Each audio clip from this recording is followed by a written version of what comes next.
تِلْكَ آيَاتُ الْكِتَابِ الْمُبِينِ.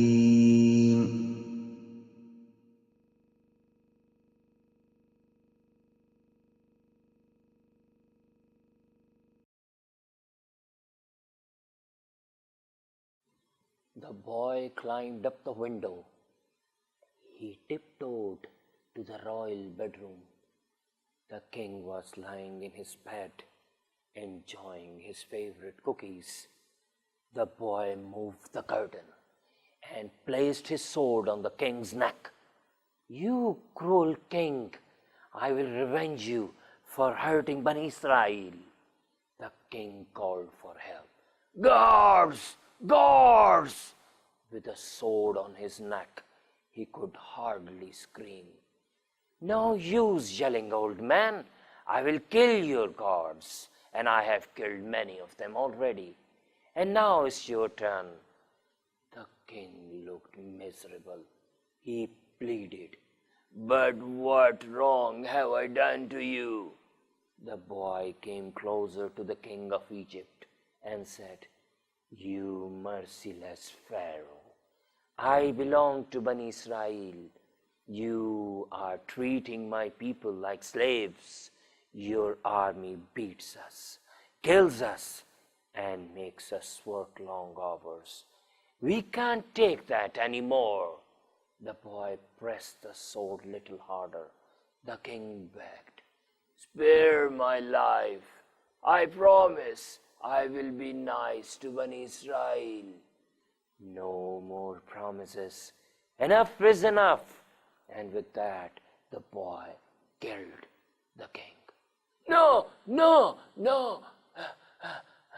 no." The king woke up. He looked around. "Oh, lucky me. That was only a dream." Assalamu alaikum and welcome to another session of great stories. Our today's story is about the king of Egypt. He was called Pharaoh. The Pharaoh had made the people of Bani Israel his slave. He treated Bani Israel like garbage. And then one night the Pharaoh had a dream. He saw a boy belonging to Bani Israel killing him. The dream worried the king. He narrated his dream to the wise men and asked, "What does it mean?" The wise men replied, "Soon a boy will be born to a Bani Israel family. This boy will kill you." That angered the king. "I am the mighty king of Egypt. Bani Israel are nothing but my slaves. I am not afraid of them." But the wise men suggested to him, "Your Highness, you should not take your dream so lightly. One day you will be killed if you don't do anything right now." The king asked, "Okay, then what should I do?" The wise men suggested, "Kill all the newborns of Bani Israel." The king liked the idea. The soldiers were ordered to search for newborns among Bani Israel. The babies were snatched and murdered. Imran and his wife belonged to Bani Israel. They had a few months old baby boy. They were afraid for his life. Imran's wife prayed to Allah for his son's life. "Oh Allah, the life of my baby is in your hands now. Please save him." Allah heard her prayers and said, "Do not worry. I will take care of him. Just put the baby in a small boat and let it sail in the river. Imran's wife did exactly what Allah told her to do. The elder sister of the baby followed the little boat, carrying the little baby in the river. After a while, the baby's boat reached the palace of Pharaoh. The Pharaoh and his queen were strolling in the garden. The queen saw the little boat. She noticed a baby in it. "Look, look, what a lovely baby!" She ordered the soldiers to bring the baby to her. The queen had no children of her own, so she was very glad to have the baby. "You was picked from the river. That's why I will call you Musa," she said while holding the baby. The king looked, and so did the wise men. One of them suggested to the king, "This baby belongs to Bani Israel. He should be killed, because we never know. Maybe he's the boy you saw in your dream." The king looked at the baby suspiciously, but the queen pulled the baby back and said, "Oh, don't be ridiculous. Musa is such a darling. He can't hurt anyone." She then requested the king, "Can I keep Musa? Please. I'm sure he will be thankful to you when he grows up for sparing his life." The king let the queen keep the baby. The queen ran in the palace with the baby. She dressed Musa in nice royal clothes. Then she told her servants to feed the baby. But little Musa won't eat from anybody.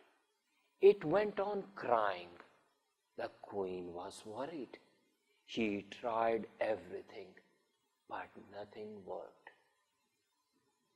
By then, the elder sister was able to get to the queen.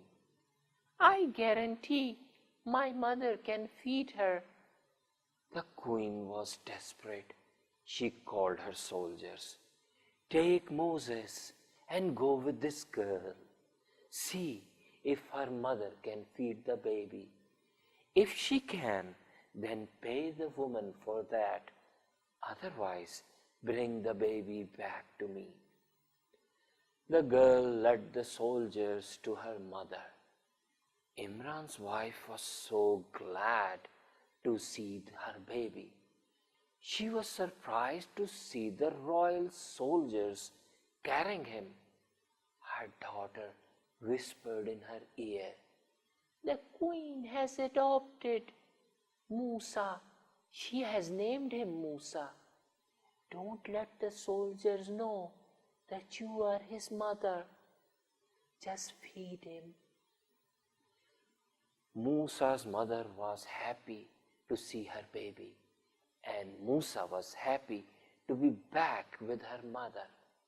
The soldiers saw mother feed the baby. They were glad. The soldiers paid Imran's wife and took the baby back. Queen was happy.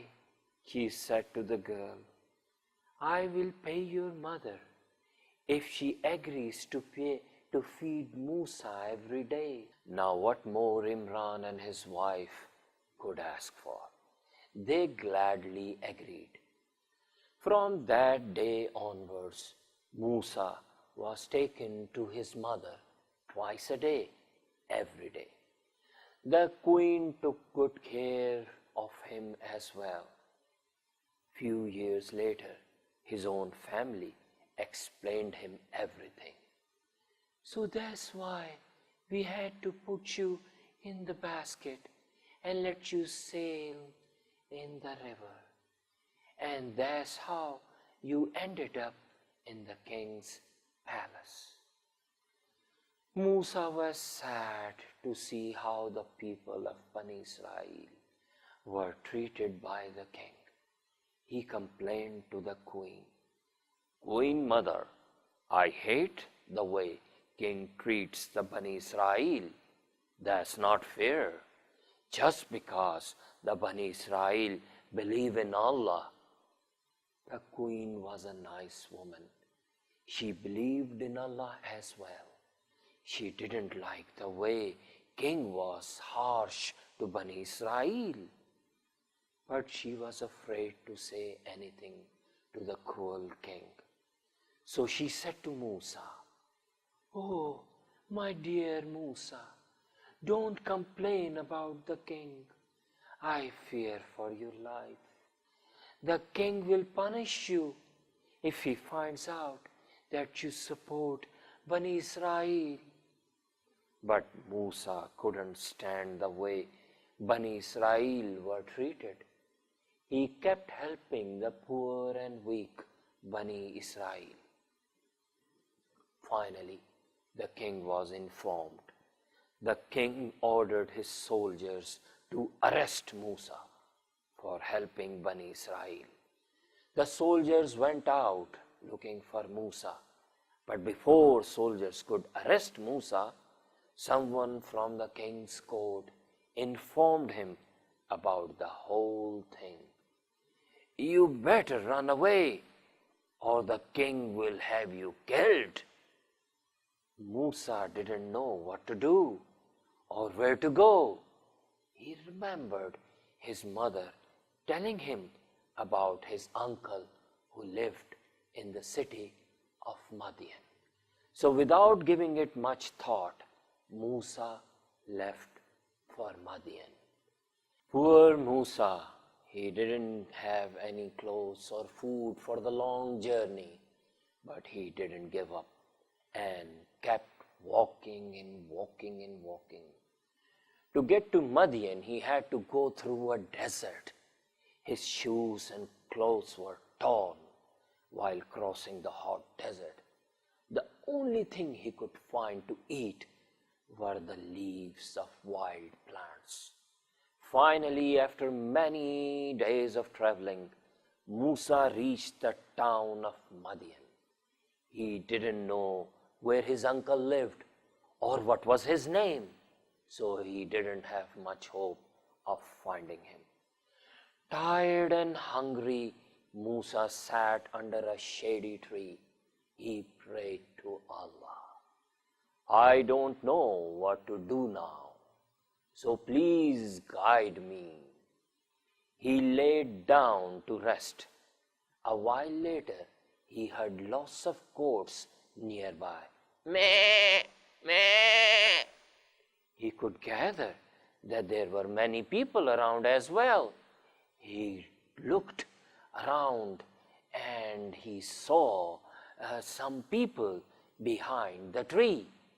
There he noticed a well.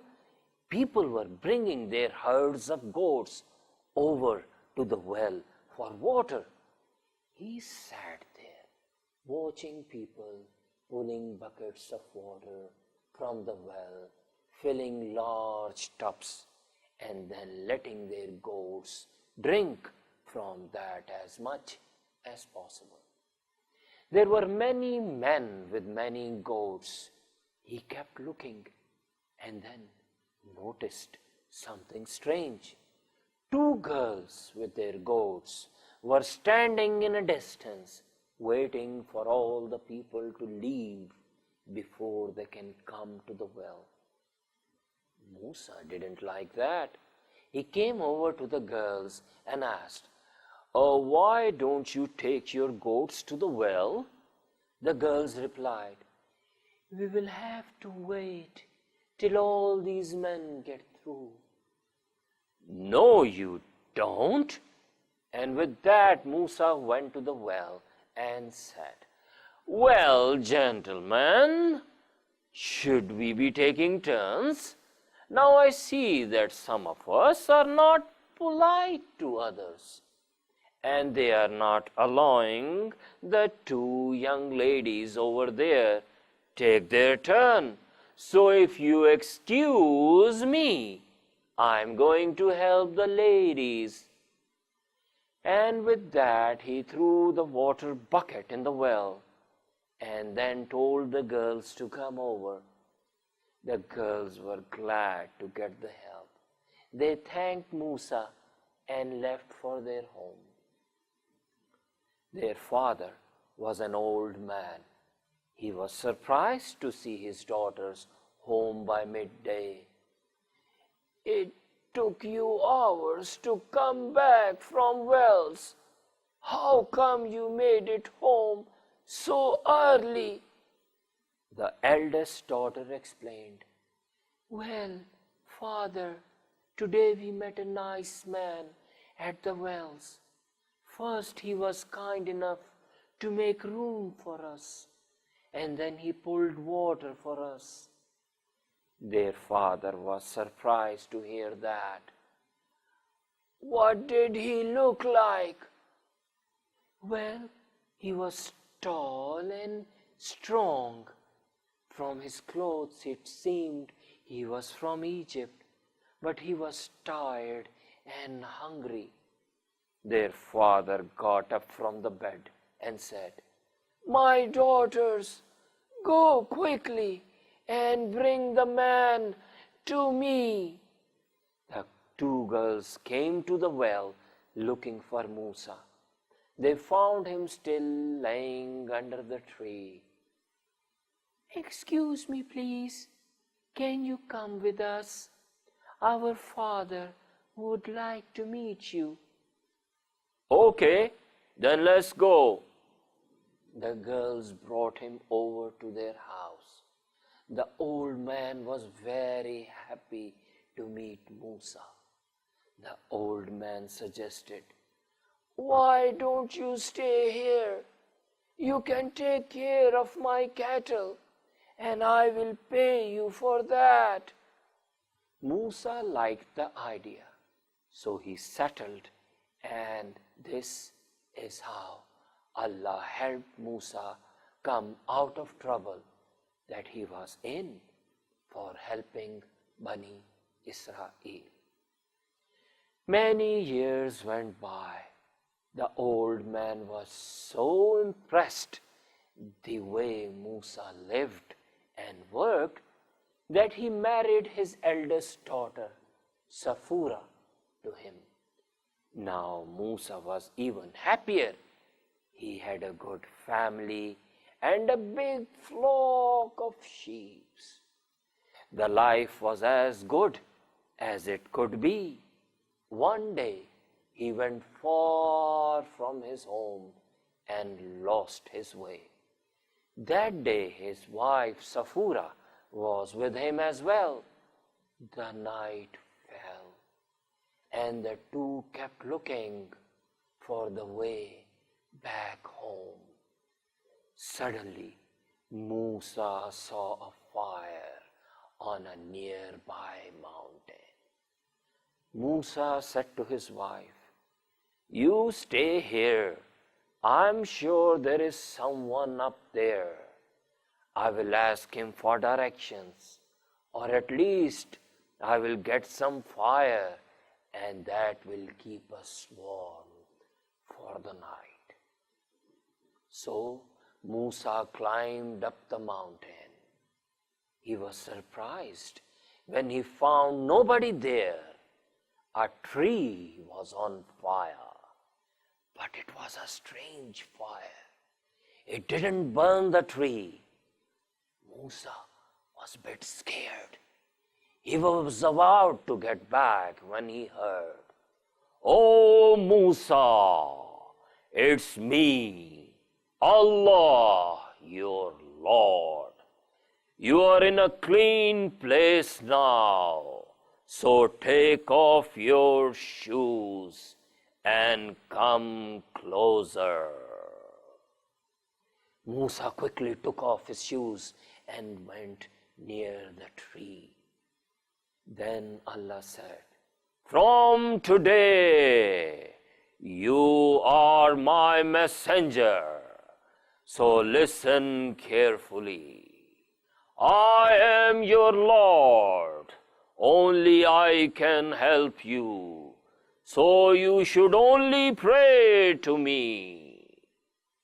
Allah asked Musa, what is in your hand? Musa replied, this is my stick. I use it to steer my sheep and to break leaves from the trees. Allah said, throw it down, Musa. Musa threw it in front of him. The long stick turned into a big snake. Musa was scared. He had never seen such a huge snake. He turned to get away from it. But Allah said, don't be afraid, Musa. Just grab it. Slowly, Musa went close to it and picked it up. The snake turned back into a stick. Then Allah said to Musa, now put your hand in your armpit. Musa did exactly what Allah asked him to do. Then Allah told him to pull out his hand. Musa was amazed to see his own hand. It was glowing brightly, just like a full moon.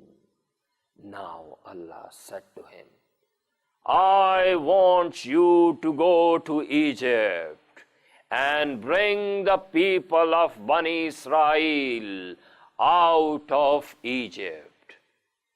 Musa was afraid of Pharaoh, but then he realized that Allah is much stronger and nothing can happen to you if Allah is your helper. So Musa went to Egypt, and with Allah's help, he freed Bani Israel from the cruelty of Pharaoh. He was able to bring all the Bani Israel out of Egypt safe and sound. Now, why don't you read this story yourself? And this story is given in chapter 20 of Holy Quran. We will see you in the next session of Great Stories. And like we say always, believe in Allah and enjoy reading Quran. Assalamu alaikum.